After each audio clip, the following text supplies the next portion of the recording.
பிரபல தொலைக்காட்சியில் ஒளிபரப்பாகி வரும் பிக் பாஸ் நிகழ்ச்சி தற்போது ரொம்பவே ஹீட் ஆகி போயுள்ளது. அதிலும் இந்த வாரம் நடைபெற்று வரும் ஜூஸ் டாஸ்க் வீட்டுக்குள் பலரின் உண்மையான முகத்தை காட்டி வருகிறது.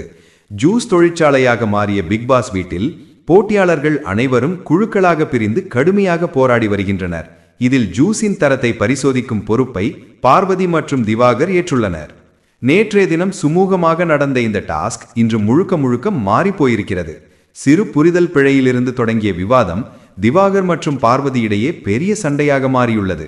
ஒன்றாகவே சுற்றித் திரிந்து எப்போதும் சேர்ந்து விளையாடி வந்த இந்த ஜோடி இன்று நேருக்கு நேர் மோதினர்.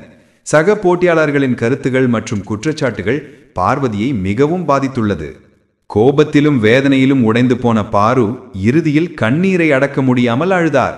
பார்வதி அழுததை பார்த்த பிற போட்டியாளர்களும் அதிர்ச்சியில் உறைந்து போயுள்ளனர். பிக் பாஸ் வீட்டுக்குள் மீண்டும் அமைதி திரும்புமா அல்லது இந்த டாஸ்க் இன்னும் பெரிய மோதலுக்கு தள்ளுமா? அது வரும் எபிசோடில் தான் தெரியும்.